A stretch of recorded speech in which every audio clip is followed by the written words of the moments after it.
All right, here we go. This is Primero again.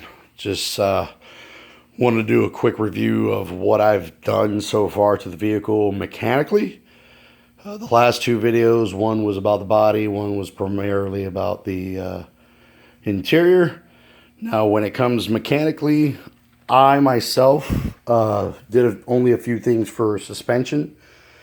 I went ahead and changed, all the suspension bushings in the front, cleaned up all the lower and upper A-arms, got a new shocks, etc. Then, unfortunately, I suffered a back injury at my job, and I haven't been able to do any other type of mechanical work. Like the particular bushings that I got in the front was a big set. Like I bought a big set for about, I think it was just a little over $200. It was like 230 something bucks, which was fantastic. I didn't know I could get a set that cheap for every single bushing that the suspension possesses. So I did all the ones in the front. Sadly, everything in the rear has not been done except for, I believe I did do the sway bar. Because in the process, I had that sway bar out when I tried to punch in and push and struggle to get the particular bushing at the end piece of the link right there. Then came across some cash plus some help from, actually, I got to give a big shout out to my mom on that help. My mom helped me out. The engine wasn't in good shape. It was one of those things where the gentleman that owned it before me, I want to say he just didn't treat the vehicle right. He didn't, I mean, first off, everything was just covered in oil. For some reason, every single thing was covered in oil. And I asked, hey man, why is everything covered in oil? And he was like, well, I went to get the valve cover gaskets, and they said I had to order it and wait. I couldn't wait, so I had to just get something. So he put this disgusting cork gasket on the valve cover. And so that was something I did. Was the second I got it home, I replaced that, and I tried to clean everything up. But unfortunately, there was still so much oil just everywhere, and the engine just eventually went to kaput on me. So managed to get with a company called Jasper Motors that somebody referred me to. Then Jasper Motors referred me to a mechanic nearby that deals with removal and replacing of an engine. So I went that direction because rebuild, first off, I would have done the rebuild myself because at the time when the engine went kaput, I had all the tools, but once I suffered my back injury, I was screwed. I mean, I was also strapped for cash too on certain occasions, so I had to sell. Like I had the cherry picker, I had the engine stand and all that, and I had to give them up. I came to terms with the idea that I'm not going to be able to do mechanic work like I wanted to do, and so I said, the heck with it. I'm just going to go do away with it. And so I went that route. So in the process, I did a few other things. I already had purchased the rack and pinion and the pump, the steering pump for the steering, because that was shot too. Like it would hold fluid while the vehicle was on, running, driving around and everything. Once I stopped and parked the vehicle, it would spill almost all its guts. So that wasn't good. And then I did a modification to this front piece here. Let me see if I can get a sneak on in there. If you can see it, I did a cut right around the top edging. So like right here is where the opening starts all the way to the bottom there. That way it can breathe a little bit better. I might go ahead and also change that filter, but that was a brand new filter when I got the vehicle. I put that in there. I did the oil change and everything to try to drive it around, especially when my pickup truck's transmission went out, and I had to throw a bunch of parts back together again so I can go to work. And so this car, temporarily, I was having to go back and forth to work, but then I got that back injury and I was all screwed anyways.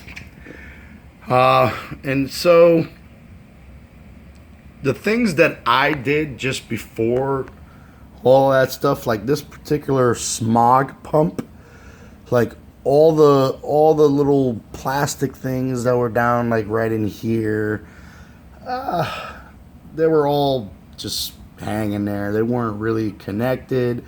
Like there was supposed to be some kind of, like, I went and researched the design of the smog system and how it's supposed to go from this exhaust manifold that's got like these pieces, this piece coming out, little lines comes up to here and then go behind here and then go into there.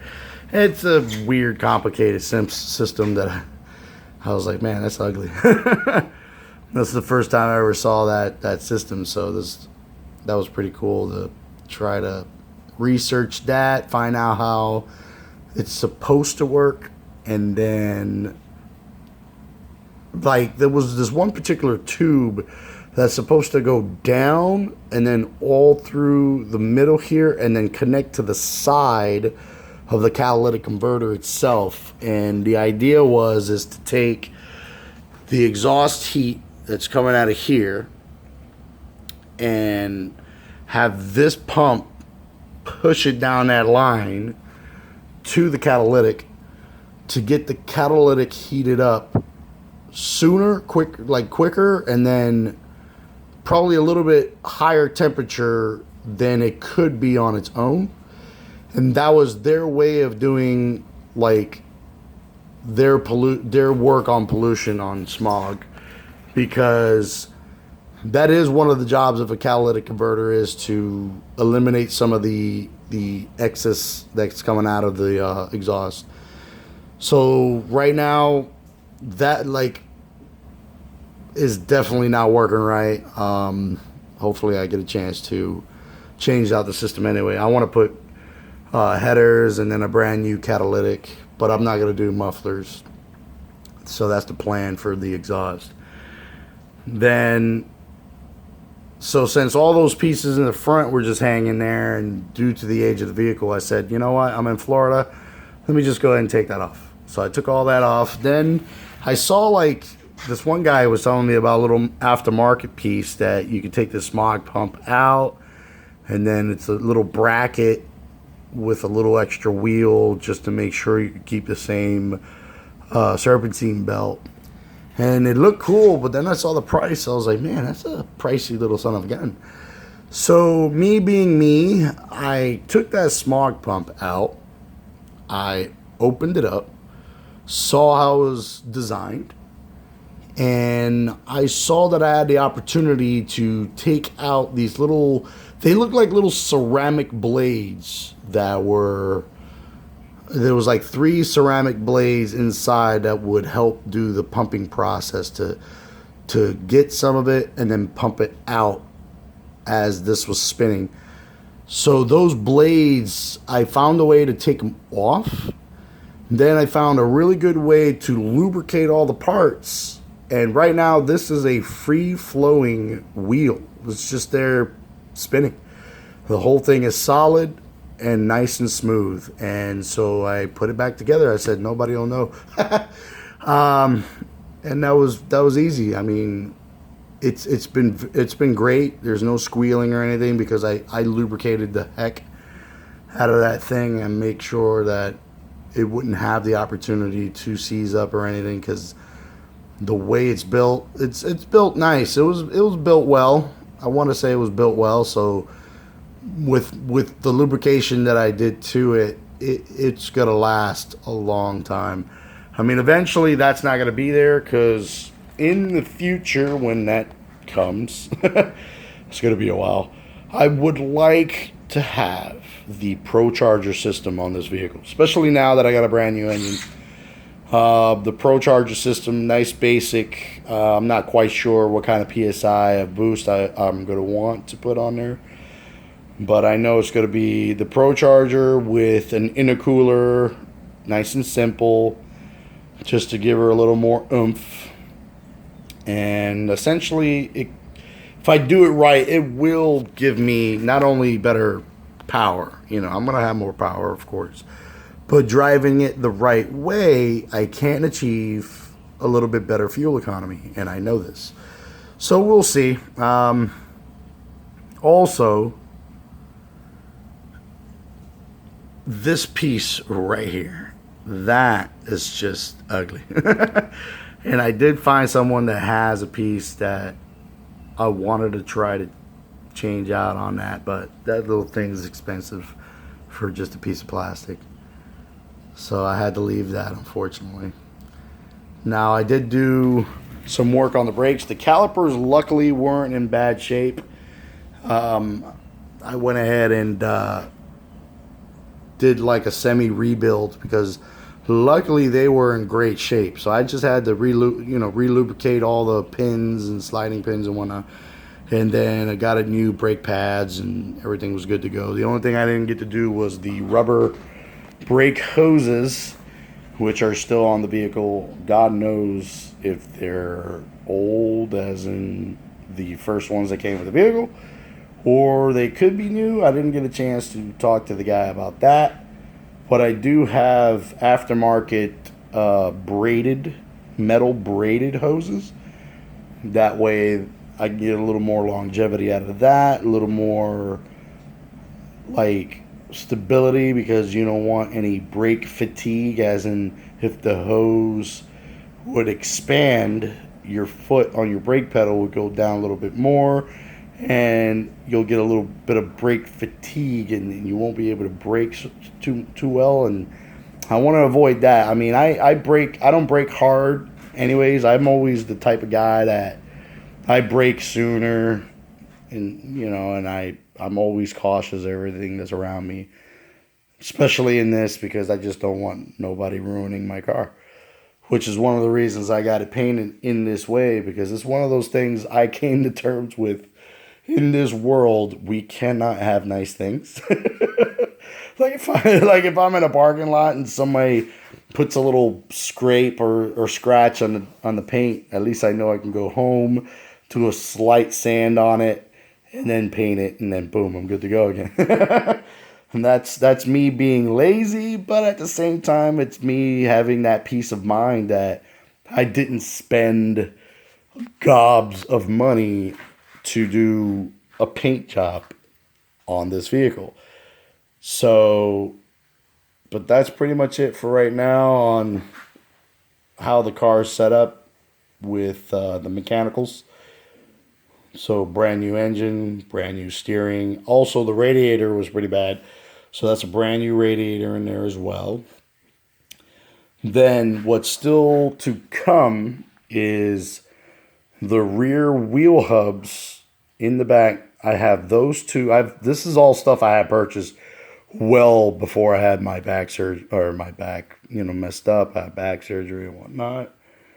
I'm just not in a position to be able to do it either. Is, like I said, I have the rear wheel hubs. I had the U-joints for the independent rear end. I got all the U-joints for that. And then I still have the remaining polyurethane bushings for the rear, because that's what the set was, is polyurethane bushings. Like the front, I got to do myself. Now the rear, I'm going to have to try to find someone to just give me a hand with that, which I might just get with the guys to help me out with the engine to go ahead and do that. Then, one of the other things that driving this vehicle back I drove it from Cocoa to my home. It seemed fine. I get it home. Then the next day, I was going to put it in the garage, and the transmission didn't want to go in any gear. And ultimately, what happened is the oil that I got to see wasn't really good. So I just went ahead and did a rebuild on that transmission. So solid engine, solid 700R4 transmission. And I mean, the job they did on that transmission is tough, man. When I put it into gear, like if I'm sitting in neutral and then I'm holding on to the brake, I put it into drive, and she is just a beast how she engages. I mean, that transmission, I had fun with the 700R4 on a Camaro I had an 83 Camaro way back. And it's just, the 700R4 is such a beast when built properly. It's a strong transmission. I know for a fact once I would get the Pro Charger system that I know that transmission is going to be able to easily handle it due to the guy that did it, the rebuild on that transmission. So I'll be good to go. One of the other things I know I still need to do is to probably double check the fluids in the fluid in the rear end, make sure that's brand new and fresh. And that's it. I mean, yeah, just a few more things just to make her even that much more reliable. Like right now, she is technically reliable, and that's my goal, is reliability to the fun that I could have with my C4 Corvette. All right, guys, until the next one.